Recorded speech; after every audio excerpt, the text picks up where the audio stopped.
Les prédictions des analystes internationaux à propos de la Troisième Guerre mondiale commencent à se réaliser. Les nations entrent à nouveau dans une série de conflits, plongeant l'humanité dans le chaos et le désastre.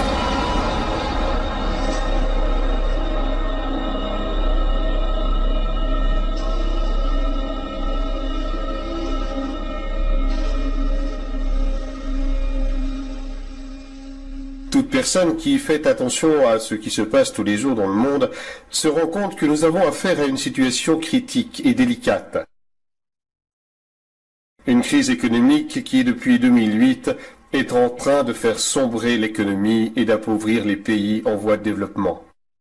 L'apparition de conflits dans le monde qui font face aux grandes puissances sont les principaux sujets non seulement pour les politologues et les analystes économiques, mais également pour les citoyens d'inquiétude dans laquelle nous nous trouvons quant à un déclenchement d'un nouveau conflit mondial. La guerre en Syrie, qui a commencé en 2011 entre le gouvernement syrien et les rebelles, inclut principalement la Russie et les USA, avec Poutine soutenant Bachar el-Assad et Obama soutenant les rebelles.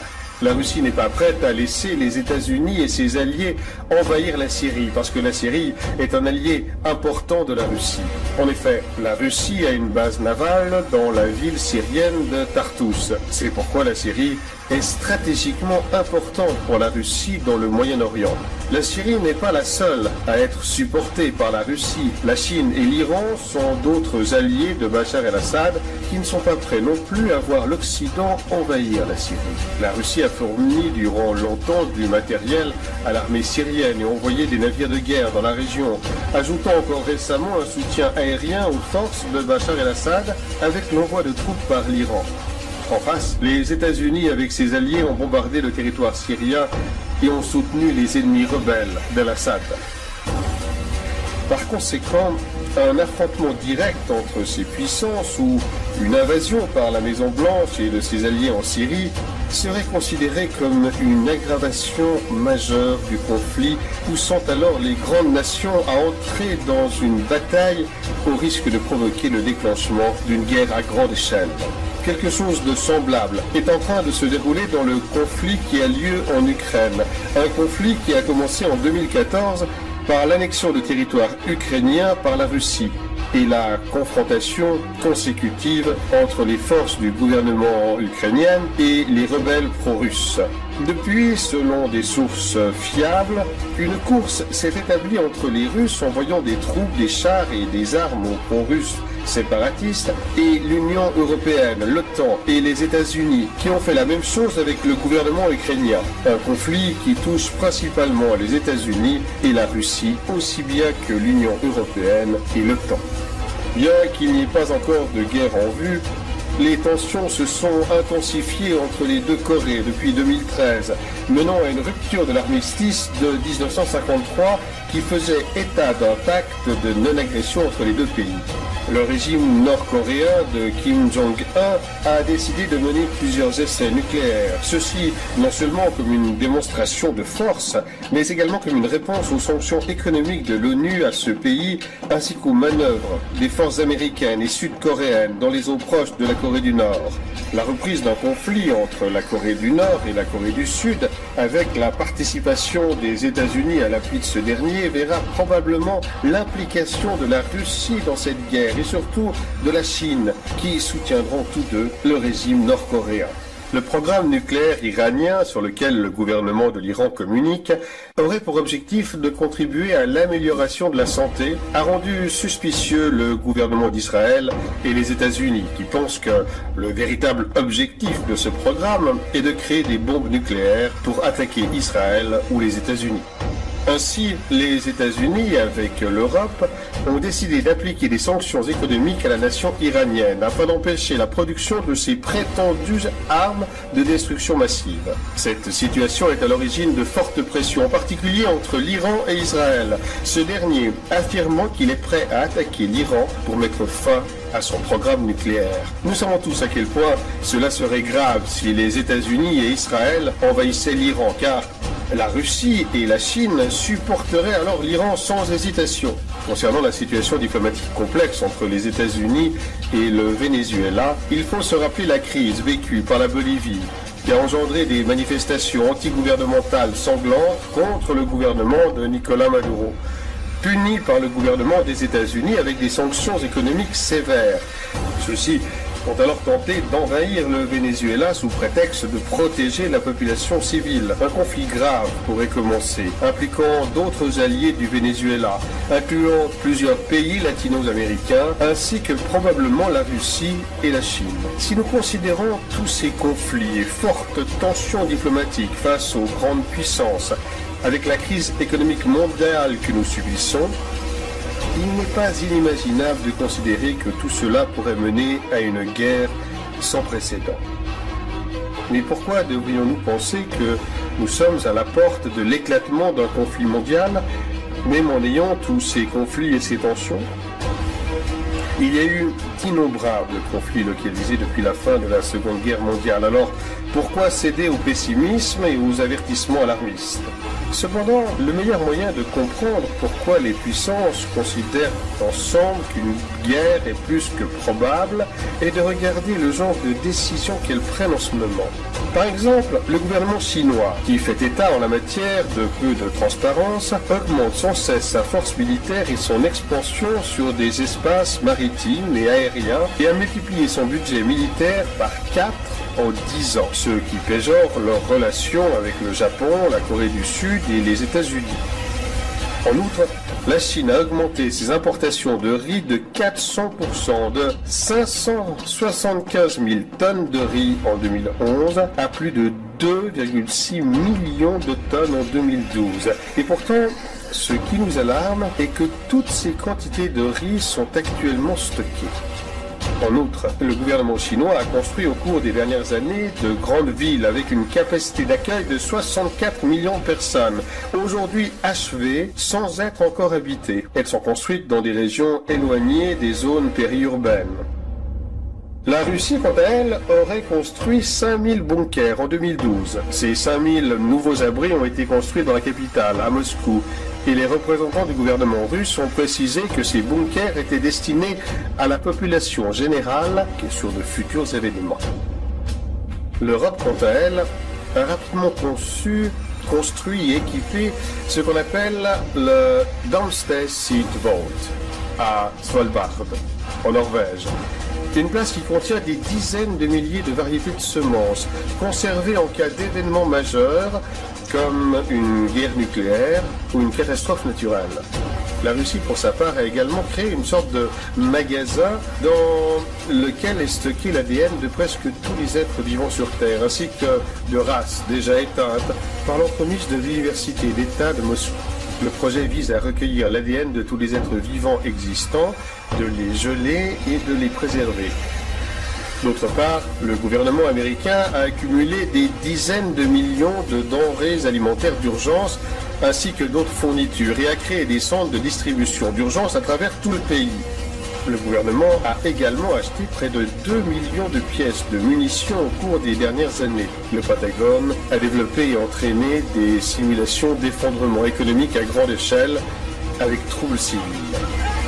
Depuis 2012, la Russie a commencé la modernisation de son système de missiles et la production des missiles S-400, SAM, en cours de déploiement dans les zones frontalières et côtières du pays.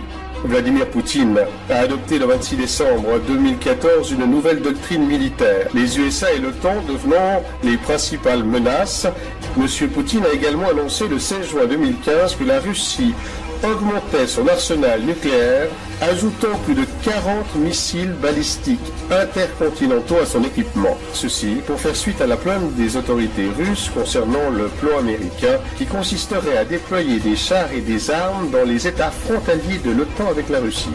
Il y a également eu de nombreuses observations des unités militaires russes, aviation, navires, sous-marins en Europe. Voici quelques exemples de la façon dont les puissances se préparent à un conflit imminent afin de protéger leurs intérêts. Les États-Unis, placés devant cette crise économique qui met en péril son hégémonie comme puissance économique de premier plan, ainsi que par le développement progressif de la Chine qui lui ravirait cette première place, est porté à entreprendre l'une des plus anciennes stratégies des USA, assure le cabinet d'Obama: l'envahissement des pays afin de saisir leurs ressources naturelles. Pour cette raison, les États-Unis portent leur regard sur des pays comme la Syrie, l'Iran et le Venezuela, les pays riches en pétrole et en gaz. Le Venezuela dispose des plus importantes réserves de pétrole et l'Iran en est le 4e mondial. Les USA savent qu'ils ont besoin de ces réserves de pétrole pour rester la première puissance mondiale et faire face à la montée de la Chine et de la Russie, pays qui ont des accords commerciaux importants avec la Syrie, l'Iran et le Venezuela. Obama sait que la prise de contrôle de ces pays permettrait aux USA de garder sa place. Mais la Chine et la Russie veulent détrôner les États-Unis à travers leur stratégie économique, conclure des accords avec différents pays dans leur propre monnaie, donc sans utiliser le dollar. Pour cela, la Russie et la Chine vont devoir défendre leurs intérêts en Syrie, en Iran, au Venezuela et dans d'autres pays sur lesquels les États-Unis veulent étendre leurs tentacules. Ainsi, les deux clans de ce nouveau conflit mondial seraient, d'un côté, sous la direction américaine, la coalition formée d'Israël, de l'OTAN, du Japon, de la France, du Royaume-Uni, de la Corée du Sud, principalement. Et de l'autre, dirigée par la Russie, nous aurions la Chine, la Corée du Nord, l'Iran, la Syrie, le Venezuela, Cuba, et d'autres sans doute. Obama a déjà pris des mesures, non seulement à cause des révoltes arabes qui ont déstabilisé les pays du Moyen-Orient, mais aussi par l'application de sanctions économiques envers la Russie, la Corée du Nord, le Venezuela, et en incitant les conflits entre les deux Corées, en Ukraine, au Venezuela, en Syrie, en essayant de sortir victorieux dans ces guerres par procuration, avec l'intention de provoquer ses rivaux et de prendre le contrôle des ressources naturelles de ces pays. Nous ne devons pas oublier que les États-Unis sont disposés à entreprendre toute action visant à utiliser des prétextes nécessaires pour l'invasion. Ces mauvaises actions sont non seulement perpétuées par les États-Unis, mais par d'autres puissances qui utilisent l'élite pour convaincre l'opinion publique de procéder à une mesure ou une décision ultérieure qui atteindra leurs véritables objectifs. Si nous passons en revue les archives de journaux de notre histoire, nous pouvons trouver de nombreux exemples d'attaques autogérées ou des attaques sous de fausses bannières, comme par exemple l'incendie du Reichstag en Allemagne en 1933, par les nazis, accusant un communiste hollandais d'y avoir mis le feu et ainsi avoir le prétexte pour mettre un terme à ses adversaires communistes. 1898, guerre de l'indépendance de Cuba. Les États-Unis coulent leur propre navire, le Maine, et rejettent la faute sur les Espagnols. Ainsi, ils ont créé le prétexte pour déclarer la guerre. L'incident de Maïnila, en Russie, 1939. À cette époque, l'Union soviétique avait besoin d'une excuse, d'un prétexte pour commencer l'invasion de la Finlande. Le gouvernement soviétique a alors décidé d'une fausse attaque finlandaise en faisant tirer les canons contre son propre peuple dans la région de Maïnila, région limitrophe de la Finlande, puis rejeter la faute sur les Finlandais afin de les envahir. Les attaques du 11 septembre 2001, les attentats de Madrid en 2004 et de Londres en 2005 sont forcément des attaques, ou plutôt des auto-attaques qui continuent à jeter le doute sur les faits, mais qui sont suffisamment satisfaisants pour continuer à convaincre la citoyenneté de la permanence des militaires dans le Moyen-Orient, par la nécessité de lutter contre ces terroristes, afin d'avoir accès aux ressources naturelles de ces pays. Ainsi a commencé la lutte contre les terroristes qui, curieusement, ont été parrainés et financés par ces mêmes personnes qui maintenant les chassent. If we walked away from this, didn't give them money today, it would be worse for us from a security standpoint. I do. We're building a relationship that just did not exist. I said in our last trip when you were with me that we had a huge trust deficit, in part because the United States had, to be fair, we had helped to create the problem we're now fighting. How? Because when the Soviet Union invaded Afghanistan, we had this brilliant idea that we were going to come to Pakistan and create a force of mujahideen, equip them with Stinger missiles and everything else to go after the Soviets inside Afghanistan. La même histoire régit désormais ISIS, le groupe terroriste formé d'une partie d'Al-Qaïda dont le financement provient principalement des États-Unis et de ses alliés du Moyen-Orient. La création de l'État islamique a eu pour effet d'accroître l'instabilité et le chaos déjà provoqués auparavant par l'Occident avec la propulsion des émeutes arabes en 2011 en Tunisie, en Libye et en Syrie pour renverser les gouvernements de ces pays et ainsi avoir accès à leurs ressources. Il est prouvé que les États-Unis ont financé ces révolutions et même des mercenaires dans ces pays formant les armées rebelles qui ont été fournis en armes à la fois par l'Europe et les États-Unis et qui finissent ensuite dans les mains des djihadistes. Parce que dans ces groupes rebelles, il y a non seulement des mercenaires engagés par les États-Unis, mais aussi des djihadistes appartenant à Al-Qaïda ou ISIS. Cette relation étroite entre les mercenaires et les djihadistes est le résultat d'une entreprise qui est responsable de leur formation afin de fournir des mercenaires au gouvernement qui souhaite les embaucher pour leurs activités. Une entreprise qui se fait appeler curieusement ISIS, Integrated Systems Improvement Services, et qui vise à l'amélioration des services des systèmes intégrés. C'est une entreprise qui offre une sécurité, des renseignements, de la technologie et de la formation au gouvernement et aux entreprises privées. C'est une entreprise qui forme des mercenaires. La création de ce groupe terroriste a aussi peut-être comme but l'intention de confondre l'Iran avec ses terroristes. Le Premier ministre israélien Netanyahou a déclaré à plusieurs reprises que l'Iran fut le financier de groupes terroristes, impliquant également ce pays dans une éventuelle perspective d'attaque nucléaire contre les États-Unis ou contre un allié de celui-ci, et que l'Iran aurait prétendument fourni des armes nucléaires aux djihadistes à ses fins. Ainsi, les États-Unis et ses alliés auraient eu le prétexte pour envahir l'Iran. Alors que nos dirigeants peuvent devenir extrêmement ambitieux et capables d'actes répréhensibles dans la poursuite de leurs propres intérêts, certainement personne ne pourrait être intéressé par le déclenchement d'une troisième guerre mondiale qui serait probablement nucléaire et ainsi provoquer la destruction et le chaos indicible sans aucune perspective économique d'avenir. Quels sont donc les intérêts possibles en jeu dans une nouvelle guerre mondiale ? Dans cette guerre, il n'y aurait pas de pays gagnant. Les seuls gagnants seraient ceux qui tirent réellement les ficelles, ceux qui sont au-dessus de la classe politique et qui utilisent les autres comme des marionnettes pour atteindre leur objectif. C'est l'élite économique et financière. Et bien que les grands employeurs qui se trouvent dans cette élite, les banquiers par exemple, seraient gravement affectés par une guerre nucléaire mondiale, la véritable élite, quant à elle, viserait les objectifs qui ne sont pas économiques, mais plutôt des objectifs de pouvoir et de contrôle.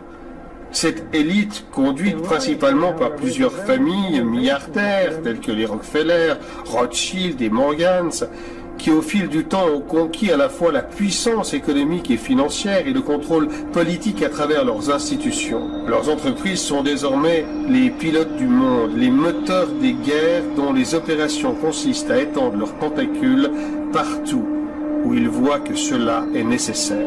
Grâce à l'encouragement de ces guerres mondiales, l'élite n'aura pas seulement augmenté ses avantages économiques, mais aura élargi son contrôle sur le système et réalisé des objectifs concrets qui les conduiront lentement à leurs objectifs ultimes. Mais quels sont les objectifs à atteindre par les puissants pour cette nouvelle guerre mondiale ? 1. La réduction de la population. Des personnalités telles que David Rockefeller et Bill Gates ont exprimé leur préoccupation au sujet du nombre d'êtres humains qui peuplent la planète et la nécessité donc de réduire la population mondiale. Ils disent que nous sommes déjà presque 8 milliards et que la croissance ne permet plus de vivre dans un monde aux ressources naturelles limitées. Non seulement ils souhaiteraient réduire la population mondiale et ainsi la pression sur les ressources naturelles, mais ce serait également cela qui leur permettrait d'exercer plus facilement un plus grand contrôle sur l'humanité. Une guerre nucléaire est parfaite pour tuer des millions de personnes, qui reste un obstacle à l'élite.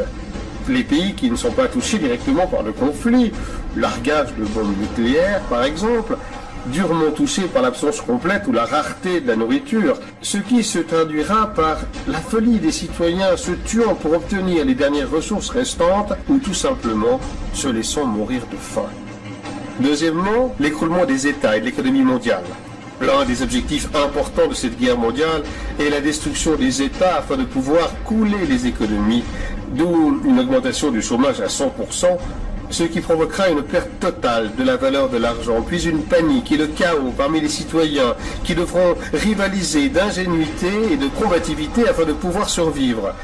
Cela aboutira à un vide du pouvoir politique et donc les gens seront laissés sans directive politique, sans personne pour maintenir l'ordre dans chaque pays, créant ainsi une situation internationale d'absence complète de contrôle, ce qui obligera l'humanité à être plus réceptive à l'introduction d'un nouvel ordre mondial. À ce stade, il est important de considérer les migrations de masse qui se produisent en Europe par des personnes touchées par des conflits, notamment en Syrie, et qui pourraient conduire à l'effondrement des États européens, amenant le chaos et la division au sein de l'Union européenne. Troisièmement, la destruction de la moralité. Cette troisième guerre mondiale pourrait aussi provoquer l'effondrement de toute morale, valeur, espoir de l'être humain, ce qui le conduirait au désespoir et à l'insignifiance de tout cela. De cette façon, la population serait plus facilement tentée par toute forme d'ordre qui peut offrir un retour à l'espoir et aux valeurs humaines. Il est important de frapper l'être humain dans les aspects physiques, moraux, économiques, sociaux et spirituels, comme un bateau à la dérive sans but, de sorte que vous puissiez tout contrôler presque sans entrave.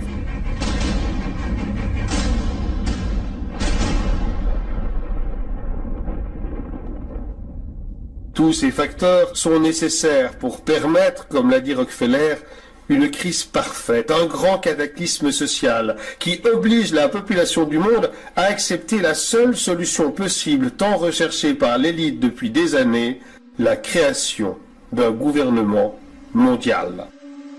Un gouvernement mondial comme la seule alternative à tout ce mal, avec la promesse qu'une telle union de tous les pays et les civilisations sous un seul État raie toute guerre ou tout problème majeur entre les êtres humains.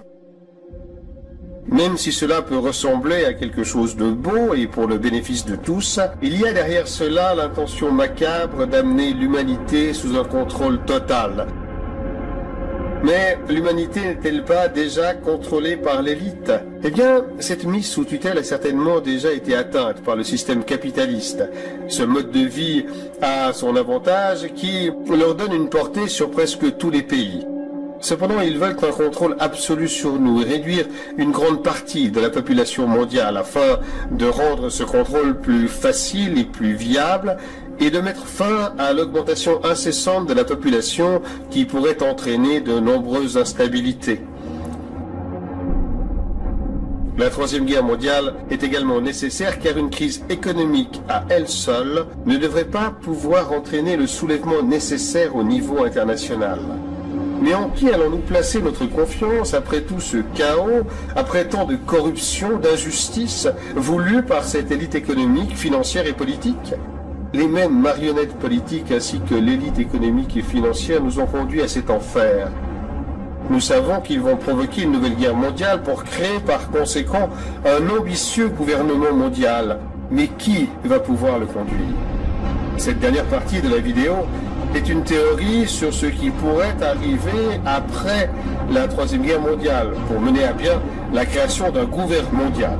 Nous la présentons comme une hypothèse dans laquelle vous pouvez décider de croire ou non, mais nous vous recommandons de ne pas l'oublier. Nous vivons dans un système non seulement de criminels et d'assassins, mais également dans un système caché, un système qui est à nous, qui nous ment, dissimule des informations. Il nous cache les découvertes de remèdes pour des maladies qui ne peuvent, soi-disant, pas être guéries, comme le remède contre le cancer. Des avancées technologiques fortes, la manipulation génétique de l'ADN humain ainsi que toutes les expériences sur les animaux qui ne sont officiellement pas dévoilées. Que penseriez-vous si je vous disais que la technologie à laquelle nous sommes habitués à voir dans les films ou que certaines personnes affirment avoir vu, en étant persuadées qu'il s'agit d'une technologie venue des extraterrestres, que cette technologie a bel et bien été créée ici, sur Terre, par les gouvernements? Certes, vous pourriez penser que je suis fou, que c'est impossible et que nous sommes juste des lunatiques qui avons vu trop de films de science-fiction. On sait que les nazis ont été les pionniers dans la création de ce qu'on appelle la technologie antigravité. Le général de la SS, Hans Kammler, qui était aussi ingénieur scientifique, était chargé du développement du missile V2, des avions à réaction, des ailes volantes, et était en charge d'un projet pour créer un véhicule capable de monter en flèche comme les fameux prototypes d'OVNI. Les nazis étaient en charge de plusieurs essais sur cette nouvelle technologie d'antigravité qui ont été confisqués par les Américains après avoir remporté la guerre à travers l'opération Paperclip. Cette opération a permis à de nombreux scientifiques nazis d'émigrer aux États-Unis afin de poursuivre leurs recherches. Parmi les scientifiques nazis, le plus connu fut Werner von Braun, qui était en charge de nombreux projets de la NASA. Nous pouvons nous demander ce que vient faire toutes ces informations avec la Troisième Guerre mondiale et pourquoi l'élite nous cache ces informations. Selon certaines sources, l'étape finale que l'élite mettra en place après la Troisième Guerre mondiale, après la création du gouvernement mondial, sera une fausse venue des extraterrestres. Autrement dit, l'élite a préparé une présentation de fausses hypothèses sur des êtres d'autres planètes qui viendraient pour nous aider. Ce mensonge sera orchestré par l'élite et soutenu par leurs établissements de médias. Ces êtres, qui vont sûrement être d'apparence humanoïde, mais avec des différences d'un autre monde pour assurer une plus grande acceptation par nous, diront qu'ils nous avaient créés il y a longtemps, mais qu'ils ont attendu pour voir si nous pouvions résoudre notre propre problème. L'élite ne veut pas de nos problèmes actuels, tels que la faim, les guerres, les maladies à résoudre, enfin bref, tous ces maux réunis dans le système dans lequel nous vivons, afin de nous procurer un plus grand attrait et une acceptation pour la mise en œuvre d'un gouvernement mondial. Ces nombreux conflits armés, l'aggravation de nos problèmes, les crises diplomatiques, et en ce moment la pire crise économique de tous les temps, ne sont-ils que pure coïncidence? Non. Il y a certainement une autre cause à tout cela. Il est compréhensible que cela semble paranoïaque et manque de crédibilité, mais si nous examinons le système dans lequel nous vivons et regardons le bombardement constant des médias sur l'hypothèse d'une vie sur d'autres planètes à travers des séries, des films, musique, des politiciens, des personnalités de l'Église, pour parler de ce sujet d'une manière sérieuse, nous nous rendons compte qu'il y a derrière cela une farouche intention de nous convaincre sur une telle idée. Et si vous pensez que personne ne croira à cette farce extraterrestre, je vous donne un exemple historique. Le 30 octobre 1938, une émission de radio à New York a publié une fausse histoire d'une invasion extraterrestre, transmise par l'animateur de l'époque, Orson Welles. Le programme était une dramatisation d'un livre appelé « La guerre des mondes », diffusé comme si c'était une vraie nouvelle. Le résultat fut que des milliers et des milliers de personnes ont fui New York, persuadées d'une attaque extraterrestre. Si à l'époque ce fut un succès, imaginez ce qui pourrait arriver aujourd'hui avec toutes ces technologies opérationnelles et des êtres humanoïdes créés dans les laboratoires. Les gens qui ont revendiqué cette farce d'un atterrissage extraterrestre étaient des scientifiques de la NASA. Werner von Braun, avant de mourir, a averti que l'élite préparait un faux atterrissage extraterrestre comme stratégie pour attirer les masses vers un gouvernement mondial. Et Bill Cooper, un ancien membre de l'armée américaine, tué par la police en 2001, avait affirmé que les ovnis sont créés par notre technologie il y a longtemps et gardés cachés pour cette farce théâtrale. Nous ne savons pas si cette hypothèse de faux extraterrestres est vraie, et nous la présentons en tant que telle, comme une hypothèse à laquelle vous pouvez décider de croire ou non. Mais nous vous recommandons de ne pas oublier que cet atterrissage de faux extraterrestres pourrait se reproduire et ainsi éviter de tomber dans le piège.